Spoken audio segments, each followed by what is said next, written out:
अरे भाग्यवान, मेरे जूते कहाँ रखे हैं? मुझे बाहर जाने में देर हो रही है। तभी मालती कमरे में आती है। ये रहे आपकी जूते, मैं इन्हें साफ करने के लिए ले गई थी। अरे वाह, तुम कितनी समझदार हो, मेरे बिना कुछ कहे ही सारे काम कर देती हो। तभी मालती झिझकते हुए रमेश से कहती है, सुनिए जी, आपसे एक बात कहूँ, बुरा तो नहीं मानेंगे ना? अरे नहीं नहीं, बेफिक्र होकर कहो। मैं चाहती हूँ कि अब मैं फिर से नौकरी करना शुरू कर दूँ। वैसे भी सारा दिन घर में बोर हो जाती हूँ। देखो मालती, तुम्हारे नौकरी करने से मुझे कोई ऐतराज नहीं है। फिर भी एक बार तुम माँ से पूछ कर देखो, अगर वो तुम्हें नौकरी करने की इजाजत दे देती है तो अच्छी बात है। उसी शाम मालती अपनी सास के पैर दबा रही होती है। तभी उसकी सास मालती से कहती है, अरे क्या बात है बहू, आज तो ठीक तरह से मेरे पैर नहीं दबा रही, किसी ख्याल में खोई पड़ी है क्या? मैं भी तो जानूं आखिर बात क्या है। दरअसल वो माँ जी अगर आप बुरा न माने तो मैं नौकरी करना चाहती हूँ। घर के काम करने के बाद मेरे पास काफी वक्त बच जाता है। अरे बहू, तेरी तबीयत तो ठीक है ना? आज ये कैसी बहकी बातें कर रही है?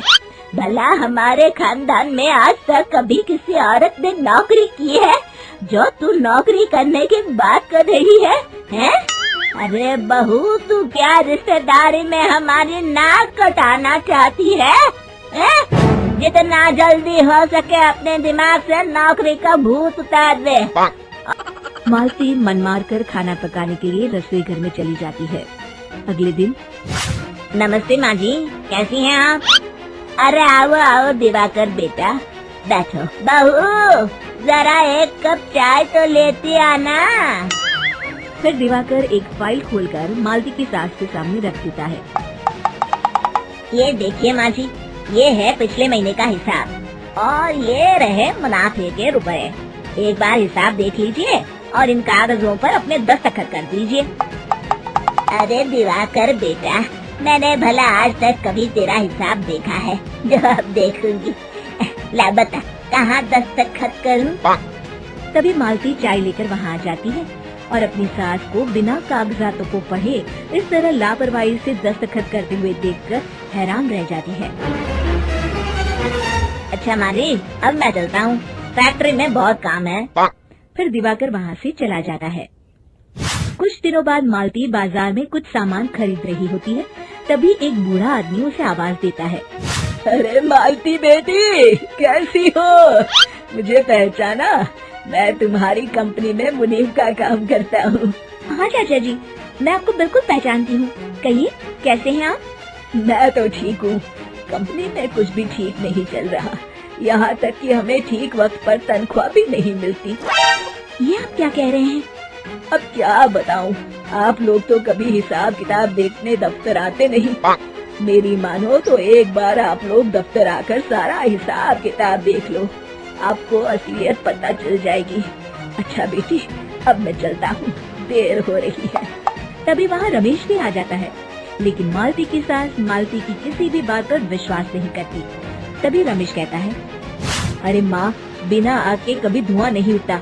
जब मालती इतना कह रही है तो हमें एक बार दफ्तर चलकर देख लेना चाहिए।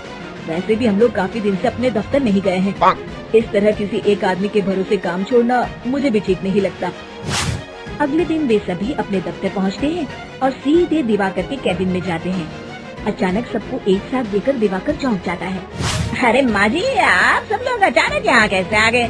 अगर कुछ काम था तो मुझे एक फोन कर दिया होता, मैं आपके घर आ जाता।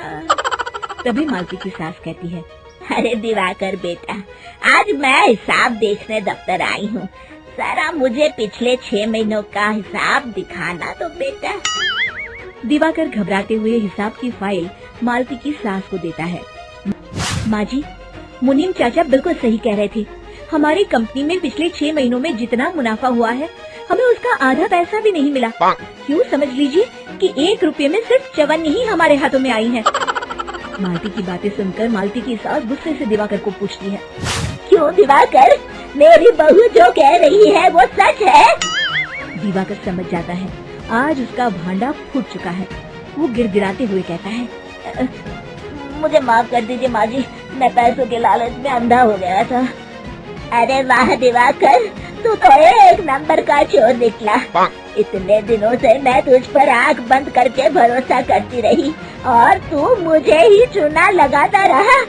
अभी के अभी निकल यहाँ से और दोबारा अपनी शक्ल मत दिखाना। दिवाकर वहाँ से भाग जाता है। मालती की सास मालती को शाबाशी देते हुए कहती है, बहू, आज मैं समझ गई कि पढ़ाई लिखाई हमारी जिंदगी में कितनी जरूरी है।